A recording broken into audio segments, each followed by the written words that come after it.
Jake thought his life couldn't get any worse. Standing in the middle of Omega Station's repair bay, staring at his broken cargo ship, he felt like the universe was playing some cruel joke on him. The massive engine had blown out 3 weeks ago, leaving him stranded millions of miles from Earth with nothing but empty pockets and a growing sense of panic. The repair estimate made his stomach drop. 50,000 credits. He didn't even have 500. Back home, Jake worked as a simple mechanic, fixing transport ships for barely enough money to cover rent and food. This cargo run was supposed to be his big break, a chance to earn enough to finally start his own repair shop. Instead, it had become his worst nightmare. Every morning, Jake walked through the station's crowded markets, hoping to find work. But who wanted to hire a stranded human when there were dozens of experienced alien workers available? The few jobs he managed to get paid so little that at this rate, he'd be stuck here for years just to afford basic repairs, let alone passage home. The station itself was a rough place. Built around a massive asteroid, it served as a trading post for smugglers, merchants, and travelers from across the galaxy. The air always smelled like engine fuel and alien spices. Strange creatures from dozens of worlds walked the corridors, speaking in languages Jake couldn't understand. Most ignored him completely. To them, he was just another broke human who'd bitten off more than he could chew. Jake's small room in the station's cheapest hotel was barely bigger than a closet. The walls were thin, and he could hear arguments in alien languages at all hours. The food was terrible and expensive. Worst of all, every day that passed meant his situation grew more desperate. His ship's registration would expire soon, and then the station authorities would claim it as abandoned property. He'd lose everything. On his 21st day stranded, Jake sat in the dimly lit cantina, nursing his third cup of synthetic coffee. The place was full of smoke and loud conversations in a dozen different languages.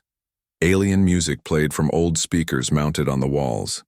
It was the kind of place his mother had warned him about, full of dangerous characters making questionable deals. That's when he noticed the figure watching him from across the room. The being was tall and thin, with pale blue skin and large dark eyes. It wore expensive-looking robes that seemed out of place in the rough cantina. After an hour of subtle observation, the creature approached Jake's table. "You appear troubled?" "Human," it said in perfect English, though its voice had an odd musical quality. "I am Kethvar, a trader of sorts. Perhaps we can help each other." Jake looked up suspiciously. In his weeks on the station, he'd learned that nothing good ever came from strangers offering help. "I doubt you can solve my problems unless you've got 50,000 credits lying around." Kethvar smiled, revealing rows of small, sharp teeth. "Interesting. That is precisely the amount I am prepared to offer under the right circumstances." Jake's heart jumped, but he forced himself to stay calm. "What's the catch? Nobody gives away that kind of money for nothing." The alien sat down across from him, folding its long fingers together. "Indeed, there is an arrangement involved. You see, I have in my possession a being who owes a considerable debt. According to the laws of her people, she must work off this debt through service. I require someone trustworthy to oversee this arrangement." "You mean like a boss?"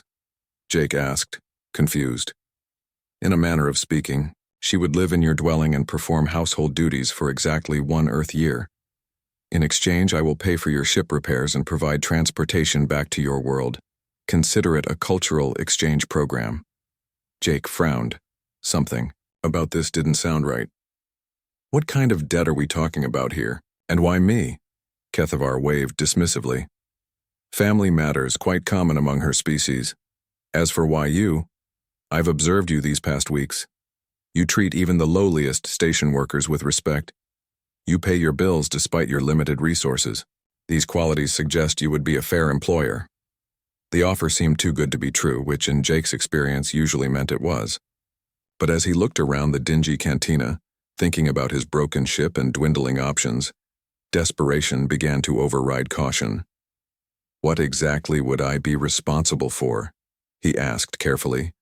"Providing shelter, food, and reasonable working conditions. Nothing more complicated than you might expect from any domestic arrangement."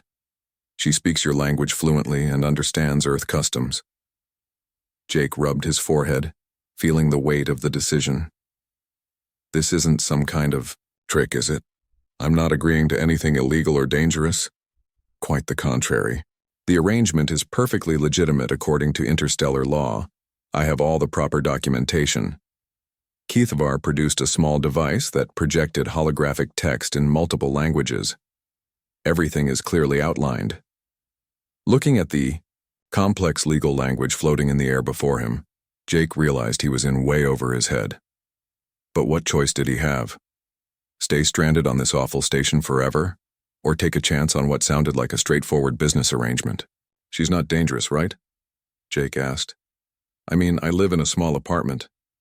If we're going to be sharing space, she is quite civilized, I assure you. More refined than most beings you'll encounter. You have nothing to fear. Jake stared at the holographic contract, his mind racing. 1 year of providing room and board to someone who needed work seemed reasonable enough.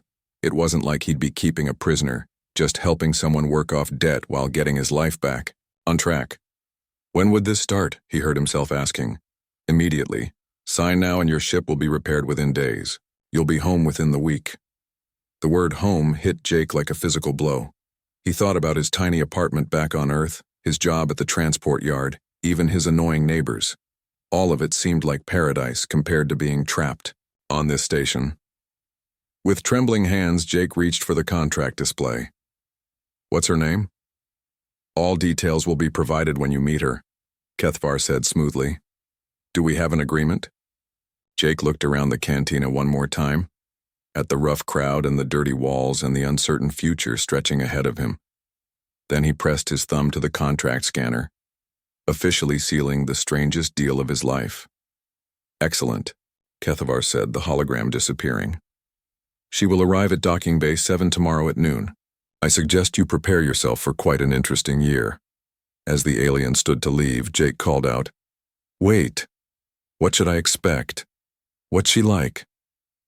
Keithvar paused at the cantina entrance, that strange smile returning to its face. Let's just say she's not what you're expecting, human. Not at all. And with that cryptic warning, Jake was left alone with his racing thoughts and the growing feeling that he'd just agreed to something far more complicated than a simple employment arrangement. Jake stood at Docking Bay 7, nervously checking his watch for the 10th time in 5 minutes. His palms were sweaty, and his stomach felt like it was full of butterflies. What kind of person was he about to meet? Would she be angry about the arrangement? Scared? He'd spent the entire night imagining different scenarios, each one more awkward than the last. The transport ship that arrived was nothing like he expected. Instead of the rough cargo vessel he'd pictured, a sleek silver craft glided into the bay with barely a whisper. The design was elegant, almost artistic, with flowing curves that seemed more like sculpture than engineering. Jake had never seen anything like it. As the boarding ramp lowered with a soft hiss, Jake held his breath. A figure appeared in the doorway and his jaw nearly hit the floor. This wasn't the rough, desperate worker he'd imagined. The woman who stepped off the ship moved with the kind of grace Jake had only seen in old movies about royalty. She was tall and slender, with skin that seemed to shimmer with its own light. Her hair was long and silver, flowing like liquid metal down her back. But it was her eyes that really caught his attention.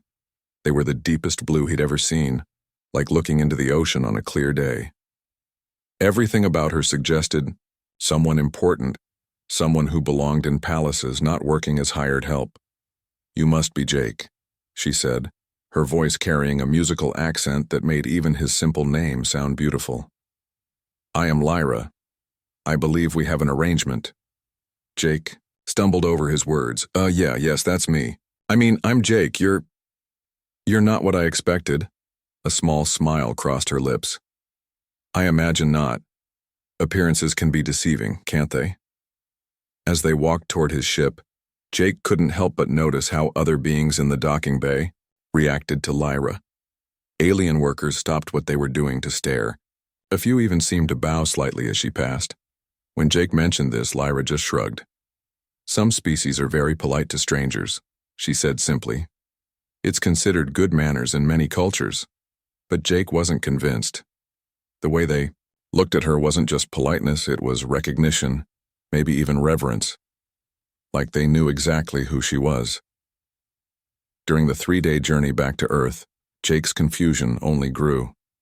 Lyra's quarters, which had been empty when she boarded, somehow filled with expensive-looking items. Beautiful fabrics appeared, along with strange fruits that smelled like heaven and technology that Jake couldn't even begin to understand. Gifts. From friends, Lyra explained when Jake asked about them.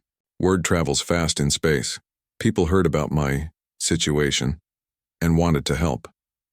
Jake found this explanation hard to believe. What kind of friends sent gifts worth more than his annual salary to someone who was supposedly in debt? And how had they even known where to find her? The ship's communication system started acting strangely, too. Every few hours, encrypted messages would arrive in languages Jake had never heard. The computer couldn't even identify what species they came from. Lyra would listen to these messages privately, then delete them immediately. Just spam, she'd say when Jake asked about them. You know how it is with galactic networks, everyone trying to sell you something. But Jake had worked with ships his whole life, and he knew the difference between spam and priority communications. These messages were coming from important sources, maybe even government channels. What really puzzled him was how Lyra spent her time. Instead of asking about household duties or what her job would involve, she seemed more interested in studying Earth's economic systems. She'd spend hours reading financial reports and trade agreements on her advanced tablet. When Jake glimpsed the screen once, he saw numbers so large he couldn't even count the zeros. Personal investments, Lyra said quickly, closing the screen. I'm trying to recover what I can from my previous situation. Jake wanted to ask more questions, but something in her tone told him to back off. Still, he couldn't shake the feeling that her investments looked more like she was managing the treasury of an entire planet. Their first stop for supplies was at a small trading post near Jupiter. Jake expected a quick refueling stop, but what happened there made his head spin. As soon as they docked, a delegation of well-dressed aliens rushed to greet them. They ignored Jake completely and went straight to Lyra, speaking in hushed, respectful tones. Jake watched from a distance as they presented her with what looked like official documents sealed with elaborate symbols. The aliens kept bowing and using phrases that sounded like titles or honorifics. Lyra accepted everything graciously but seemed nervous, constantly looking around as if worried about being seen. Business associates, she explained later when Jake asked about the meeting. Sometimes debt arrangements involve multiple parties. It's quite complicated. But Jake had seen enough business meetings in his life to know this wasn't one. The way those aliens had acted around Lyra was how people behaved around someone very important, someone with real power. Their body language screamed respect and maybe even a little fear. As they continued toward Earth, more strange things happened. Luxury food packages appeared in their cargo hold, delivered by unmarked shuttles. High-end clothing materialized in Lyra's quarters. Most bizarre of all, Jake started receiving messages on his personal communicator, not for him, but asking to speak with his distinguished passenger. Wrong numbers, Lyra said when he showed her the messages. Happens all the time in space. Communication networks get crossed. Jake wasn't buying it anymore. Nothing about this situation made sense. If Lyra was really in debt and working it off through service, why was she receiving treatment that most planetary leaders would envy? Why did strangers across the galaxy seem to know exactly where she was? And why did she carry herself like someone who'd never done a day of manual labor in her life? The final straw came when they approached Earth's orbital stations. Jake's ship, which was registered as a basic cargo hauler, suddenly received priority, docking clearance, something that usually only happened for diplomatic vessels or emergency situations. When Jake questioned the traffic controller, he was told the clearance came from very high up, but no one could say exactly who had authorized it. Lyra acted like this was perfectly normal, but Jake could see the worry in her eyes. She spent the last few hours of their journey in private communication with unknown parties, speaking in her native language with increasing urgency. Whatever was happening, it was bigger than a simple debt arrangement. As Earth grew larger in their view screen, Jake realized he wasn't just bringing home a temporary employee. He was harboring someone important, someone whose presence might change his quiet life in ways he couldn't even imagine. The question was, who exactly was Lyra, and what had he gotten himself into? Looking at her beautiful, worried face as she stared out at his home planet, Jake felt a mixture of attraction, confusion, and growing concern. Whatever secrets she was hiding, he had a feeling he was about to find out whether he wanted to or not. Jake's small apartment in New Tokyo had never looked so different. Within just 3 days of Lyra moving in, his cramped living space had somehow transformed into something that belonged in a luxury magazine. She hadn't bought new furniture or expensive decorations, but everything was arranged with an eye for elegance that made his modest belongings look sophisticated. "I hope you don't mind," Lyra said, adjusting a simple lamp that now seemed to create perfect lighting throughout the room. "I have a tendency to organize spaces. It helps me think." Jake walked around his own apartment feeling like a stranger. The same old couch, the same scratched coffee table, even the same cheap wall art. But everything felt different, more refined somehow. It was like Lyra had some magical ability to make ordinary things look extraordinary. What puzzled him most was how she approached her supposed work duties. Jake had expected someone desperate to please, eager to prove her worth through hard labor. Instead, Lyra seemed genuinely curious about everything, like a scientist studying a new culture. She'd spend 20 minutes examining his coffee maker, asking detailed questions about earth brewing methods. She analyzed his grocery shopping habits like she was preparing a research paper. "On my world, we prepare nutrients very differently," she explained when Jake found her reorganizing his entire kitchen. "Your food preparation methods are fascinating. So much variety, so many cultural influences mixed together." Her idea of household management was unlike anything Jake had ever seen. Instead of simple cleaning and cooking, Lyra seemed to be running some kind of complex operation from his spare bedroom. She had multiple screens displaying charts and graphs that hurt Jake's eyes to look at. Numbers flowed across holographic displays in patterns that seemed to represent vast financial networks. "Personal recovery projects," she said when Jake asked about the elaborate setup. "I'm trying to rebuild what I lost. It requires careful planning and constant monitoring of market conditions across multiple star systems." Jake wasn't an expert in interstellar finance, but the amounts he glimpsed on her screens made his head spin. These weren't the desperate attempts of someone trying to recover from debt. They looked like the kind of investments that governments made, not individuals. The stream of visitors to his apartment started on the 5th day. Jake came home from work to find 3 aliens in expensive suits waiting in his hallway. They were speaking in hushed tones with Lyra, occasionally glancing at official-looking documents covered in elaborate seals and symbols. "Trade representatives," Lyra explained after they left. "Some of my recovery efforts involve negotiations with various commercial interests. Nothing for you to worry about." But Jake was worrying. His quiet apartment building had never seen this kind of traffic. Mrs. Chen from next door had already asked him twice about his important visitors. The building's security system kept flagging unusual energy signatures from the alien technology his guests carried. The packages started arriving daily. Courier ships would land on the building's roof, delivering containers that required special handling equipment. Jake watched from his window as items wrapped in materials he'd never seen were carefully transported to his apartment. Some packages were so heavy they needed anti-gravity lifts. Others were sealed in containment fields that shimmered with their own light. "Gifts from grateful business partners," Lyra said, accepting a container that looked like it contained precious metals. "Word is spread about my situation. People want to help." Jake was starting to doubt everything Lyra told him. What kind of business partner sent gifts worth more than his yearly salary to someone who was supposedly working off debt? And why did every delivery person treat her with the kind of respect usually reserved for heads of state? The breaking point came when Jake's neighbor, old Mr. Rodriguez, knocked on his door with a concerned expression. "Jake, my boy, I don't want to pry," the elderly man said, glancing nervously toward Lyra's room. "But I've been watching the news feeds from the outer colonies.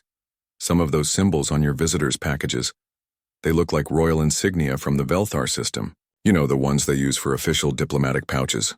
Jake felt his stomach drop. Royal insignia? My grandson works for the Interstellar News Network, Mr. Rodriguez continued. He showed me some footage from a diplomatic crisis happening out there. Something about a missing princess and trade negotiations worth billions of credits.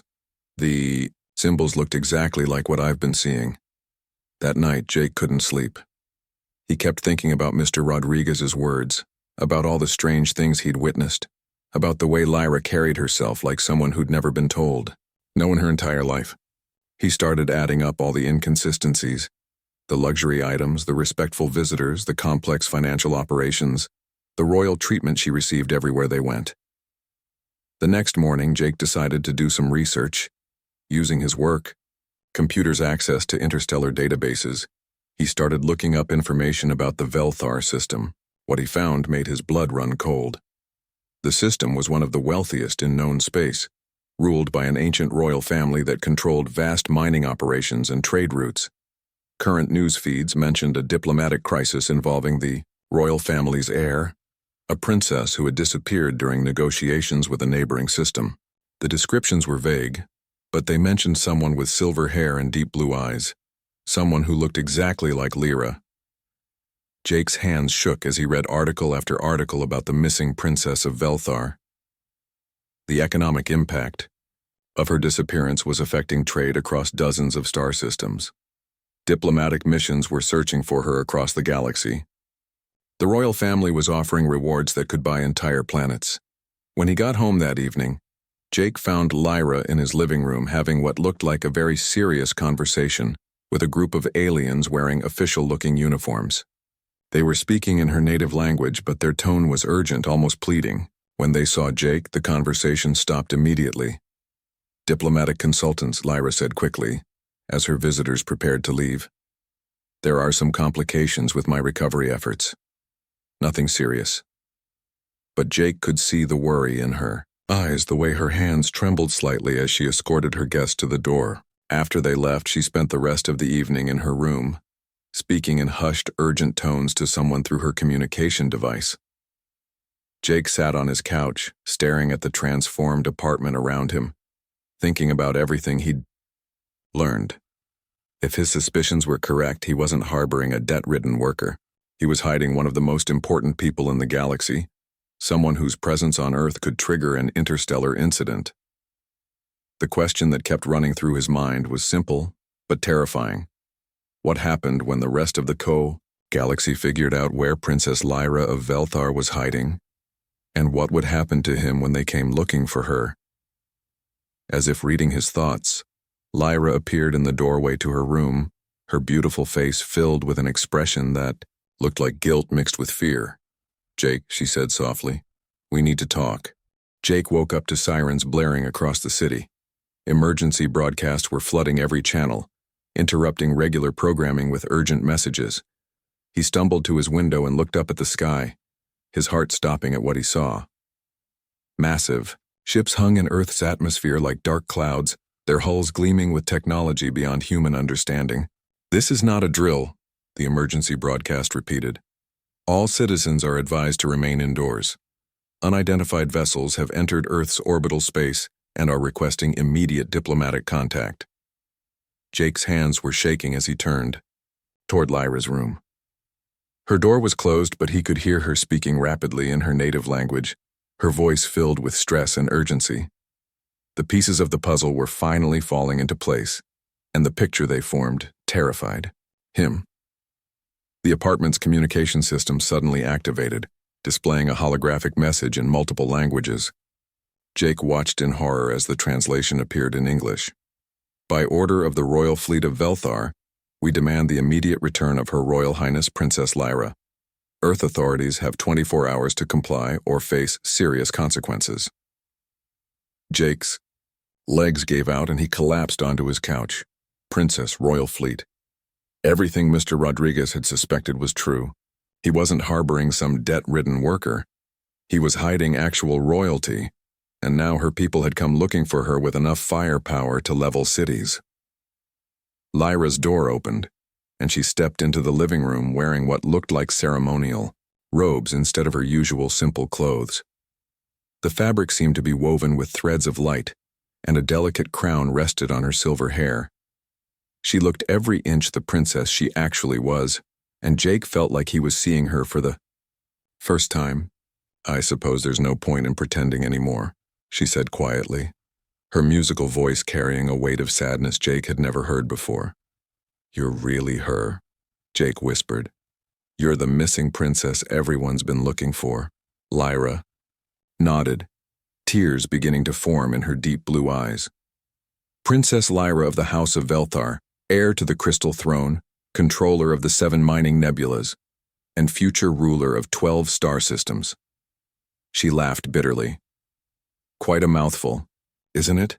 Jake's mind reeled as he tried to process what she was telling him. "But the debt story, the arrangement with Kethvar—" "Kethvar is my oldest friend and most trusted advisor," Lyra explained, sitting down across from Jake. "The debt story was his idea to hide me while we figured out how to solve the political crisis back home." "What crisis?" Jake asked, though part of him wasn't sure he wanted to know. Lyra's expression darkened. "My father arranged a marriage for me with Prince Theron of the Darkstar Empire. It was supposed to unite our systems and end centuries of border conflicts. But Theron is a monster, Jake. He's cruel to his people and has plans to use our combined resources to conquer neighboring systems. I couldn't go through with it."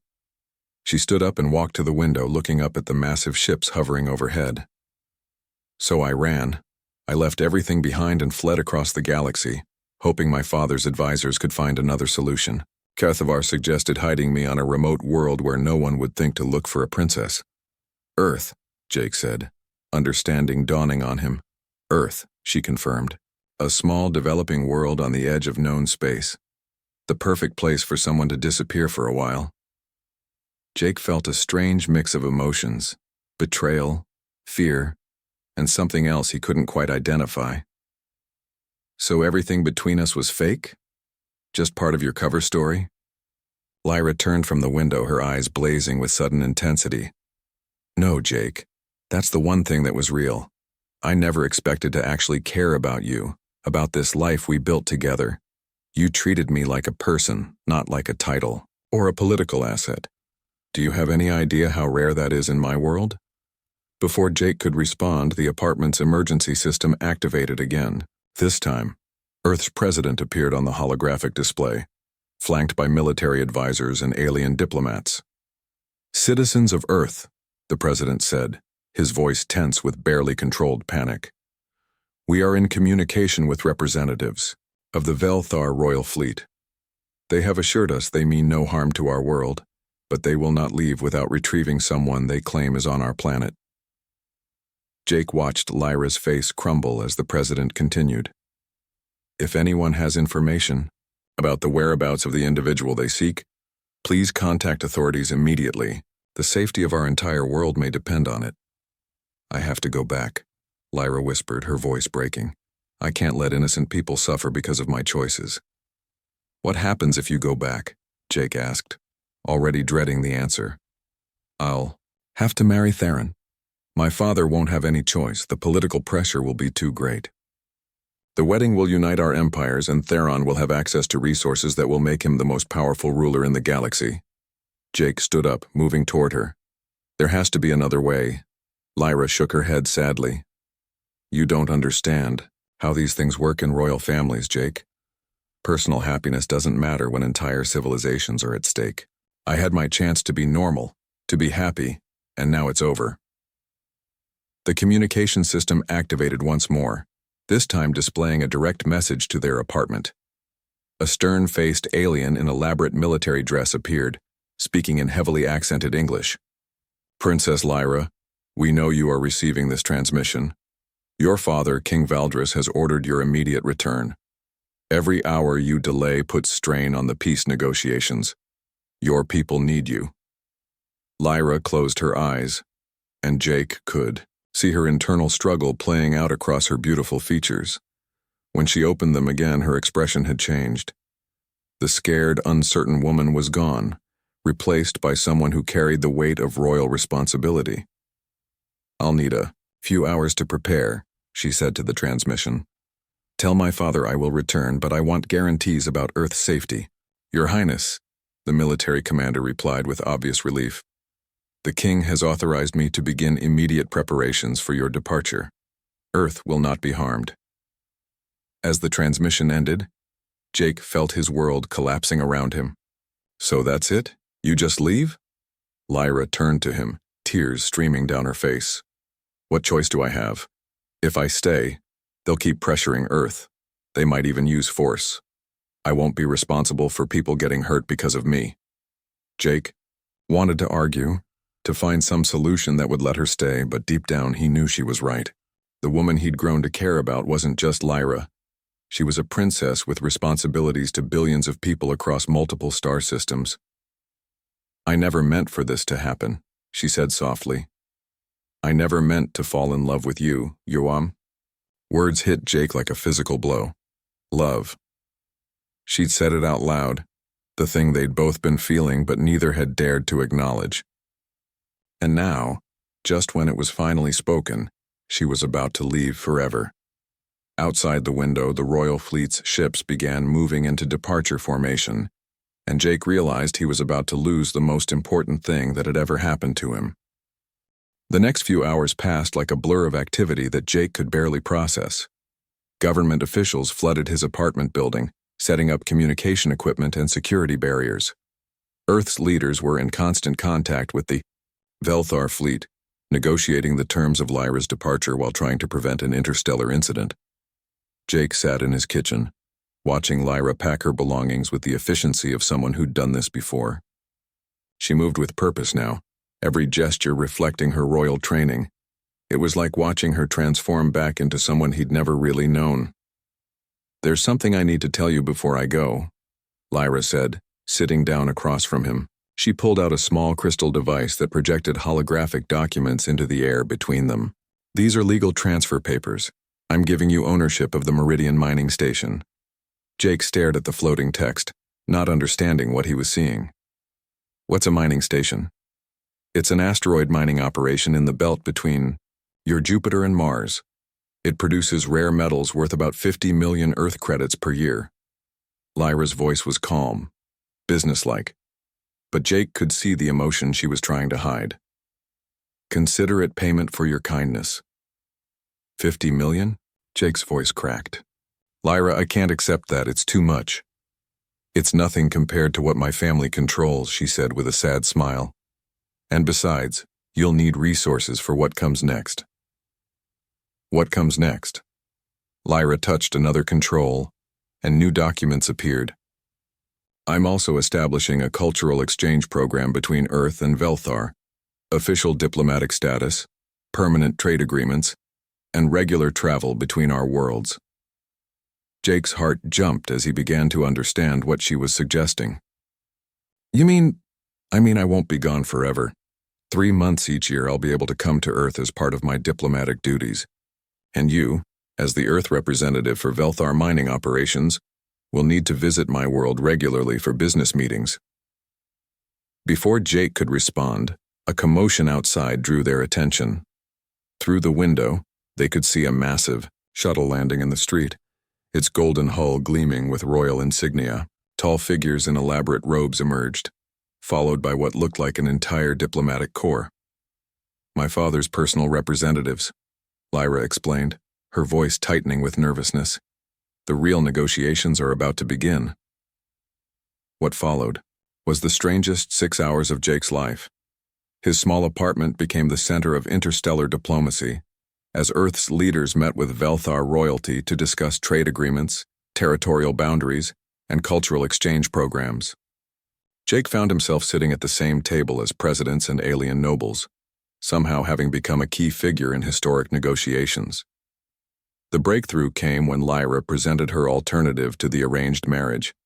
Instead of uniting the empires through a wedding with Prince Theron, she proposed a complex trade alliance that would give both sides what they wanted without the political marriage. Earth would serve as a neutral meeting ground for negotiations, and the new mining partnerships would provide economic benefits for everyone involved. Prince Theron won't like this, warned one of the Velthar advisors. Prince Theron is welcome. To find another way to expand his empire, Lyra replied with steel in her voice. One that doesn't involve forcing unwilling partners into marriage. Jake watched in amazement as Lyra negotiated like someone born to lead. She was brilliant, diplomatic, and absolutely ruthless when it came to protecting what mattered to her. This was the real princess, he realized. Not just someone with a title, but a leader who could change the fate of civilizations. The final agreement was signed as the sun set over New Tokyo. Earth would become an official trading partner with Felthar, gaining access to advanced technology and interstellar markets. In return, Earth would provide rare minerals and serve as a neutral ground for diplomatic meetings. Jake's mining station would be the cornerstone of the new partnership. As the diplomats prepared for departure, Lyra pulled Jake aside for a private moment. She was back in her royal robes, looking every inch the princess she was, but her eyes held the same warmth he'd fallen in love with. "This isn't goodbye," she said softly. "It's just the beginning of something bigger." "What if things change?" Jake asked. "What if you get back to your world and remember that you're royalty and I'm just a mechanic?" Lyra reached out and took his hands in hers.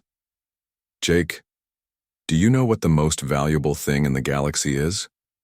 It's not rare metals or advanced technology. It's finding someone who sees you for who you really are, not what you're supposed to be." 6 months later, Jake stood in the executive suite of his new headquarters, watching through floor-to-ceiling windows as a familiar golden shuttle approached Earth.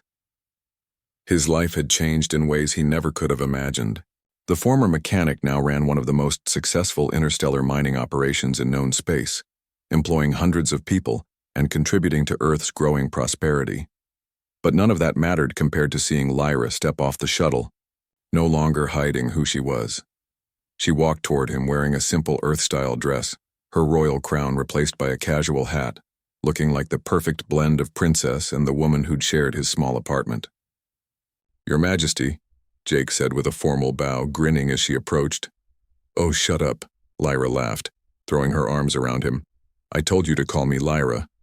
Behind them, Jake's assistant was already preparing for the princess's visit, scheduling business meetings, organizing cultural exchange events, and coordinating with Earth's government.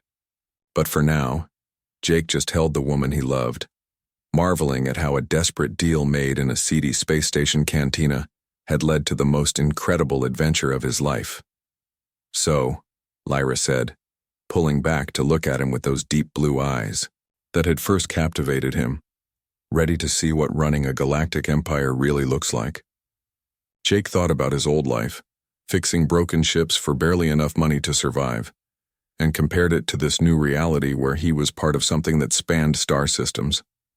It wasn't the life he'd planned, but it was definitely the life he wanted. "With you," he said, pulling her close again. "I'm ready for anything." As they walked hand in hand toward his transport, Earth's newest power couple began planning their next adventure, one that would take them to the far reaches of space and back, proving that sometimes the best things in life come from the most unexpected places.